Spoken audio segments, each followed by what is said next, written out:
लेकिन अब यह वक्त आ गया है कि हमारे नबी करीम सल्लल्लाहु अलैहि वसल्लम की गुस्ताखी के अंदर टेलीविजन चैनल के ऊपर बैठकर उनकी इतनी हिम्मत हो गई है कि वो समझ रहे कि हम कुछ भी बोलेंगे और हमारे खिलाफ कुछ नहीं होगा। लेकिन अब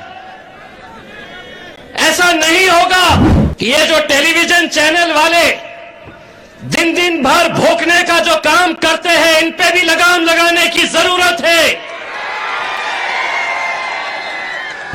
मजलिस इत्तेहादुल मुस्लिमीन के बारे में अपना जहन सिर्फ टेलीविजन के हिसाब से मत बनाइए। ये वो जमात है जो इस मुल्क पे कभी वक्त आया तो सबसे पहले अपना सीना तान कर अगर कोई खड़े रहेंगे तो हम खड़े रहेंगे।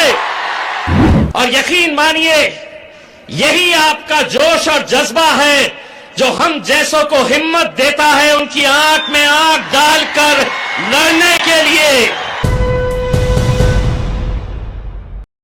दोस्तों, आप लोगों की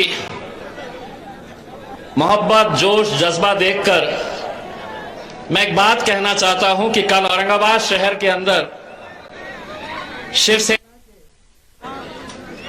एक बहुत बड़ी सभा वहां पर लेने जा रहे हैं, जिसमें महाराष्ट्र के मुख्यमंत्री उद्धव ठाकरे साहब आ रहे हैं।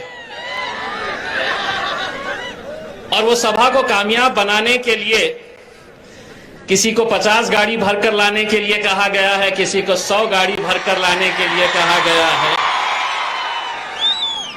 भीड़ को इकट्ठा करना है तो गाड़ियां लाओ, गाड़ियों में भरकर लाओ, और एक ये दीवानों की फौज देख लो। अगर आज इस मुल्क के अंदर अगर कोई एक ऐसी जमात है, एक ऐसा नेता है जिसको सिर्फ देखने के लिए, जिसको सिर्फ सुनने के लिए 200 किलोमीटर से मोटरसाइकिल के ऊपर सफर करके आने वाले ये नौजवान लोगों को हम सलाम करते हैं। हम आज जब नांदेड़ से निकले तो कितने सारे नौजवान मोटरसाइकिलों के ऊपर आज लातूर की तरफ कूच कर रहे थे। ये सोच रहे नहीं थे कि कितनी धूप है, कितनी दूर मुझे जाना है। ये दीवानगी है। और यकीन मानिए, यही आपका जोश और जज्बा है जो हम जैसों को हिम्मत देता है उनकी आंख में आंख डालकर लड़ने के लिए।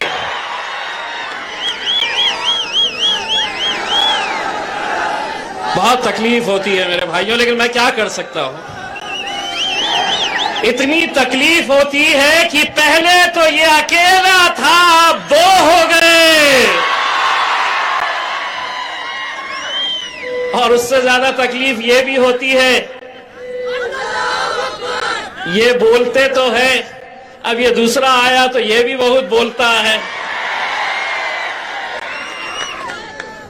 अल्हम्दुलिल्लाह, आज ये हमारे लिए बड़ी खुशी और फख्र की बात है कि आज लातूर के अंदर इतने सालों के बाद हम आए हैं।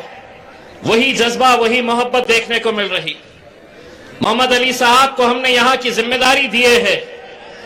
मैं मोहम्मद अली साहब को एक बड़े भाई की हैसियत से उनको बताना चाहता हूं कि ये जो आवाम है, इनके दिल में अगर जगह बनानी है तो जितने हमारे पुराने लोग हैं, नए लोग हैं, सबको साथ में लेकर चलो और मजलिस को मजबूत करने का काम करो। आज हमें मुत्तहिद होने की जरूरत है। एक प्लेटफॉर्म के ऊपर आकर एक ताकत बनने की जरूरत है।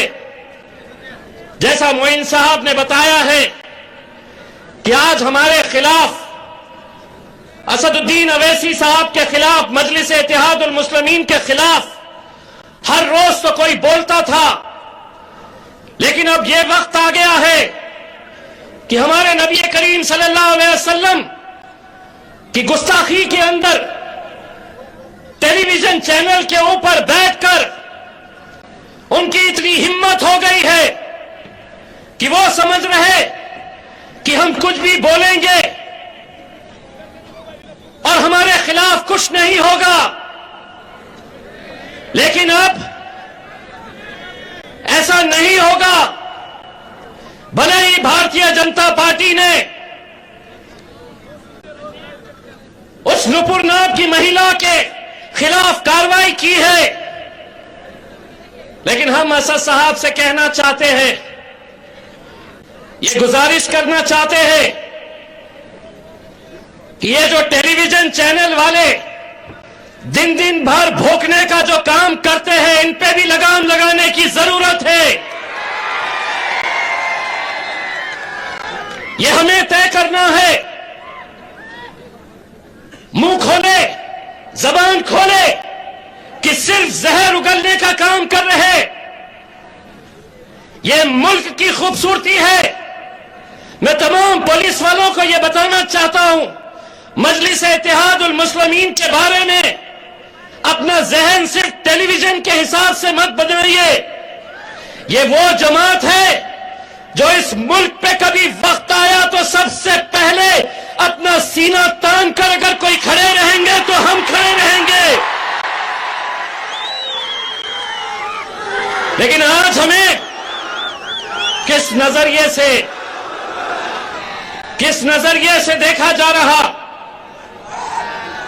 सिर्फ अपने जाती मफाद के लिए, सिर्फ अपनी राजनीतिक रोटियां सेकने के लिए आज मुल्क के वजीर आजम नरेंद्र मोदी साहब इस देश को कमजोर करने का काम कर रहे, जाति जाति धर्म मजहब के अंदर बांटने का काम कर रहे।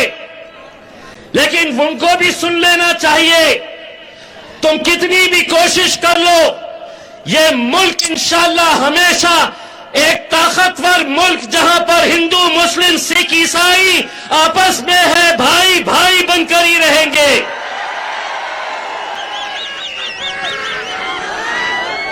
वो पहले का दौर गया जब कांग्रेस का लीडर हुआ करता था, जब राष्ट्रवादी का लीडर हुआ करता था, वो बोलते थे और ये सुनते थे। वो दौर गया। अब दौर असदुद्दीन अवैसी साहब का है। अब अगर तुम बोलेंगे,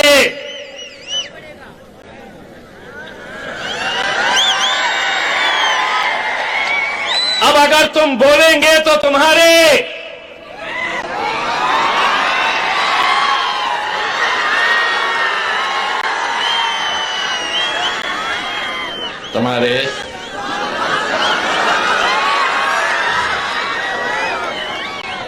पप्पा को भी सुनना पड़ेगा।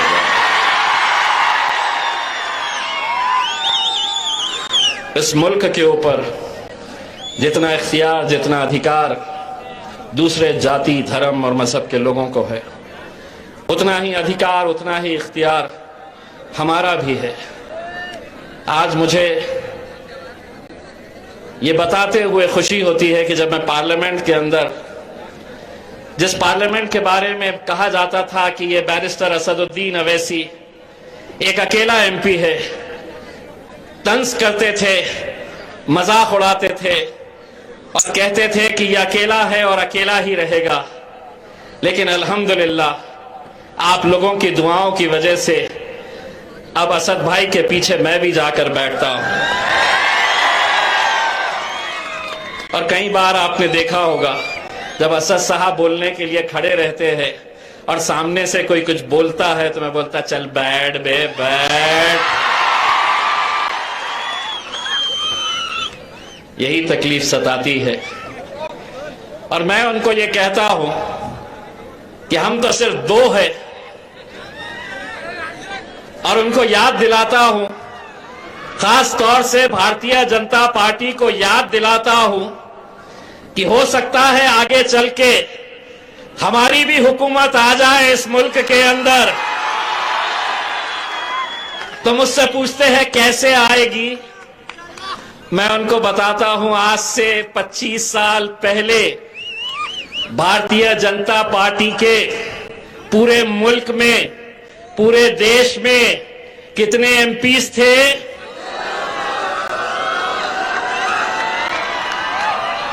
अब 300 हो गए। हम कितने हैं, आगे चल के बन सकती है। हौसले बुलंद रखना चाहिए सिर्फ। इंशाअल्लाह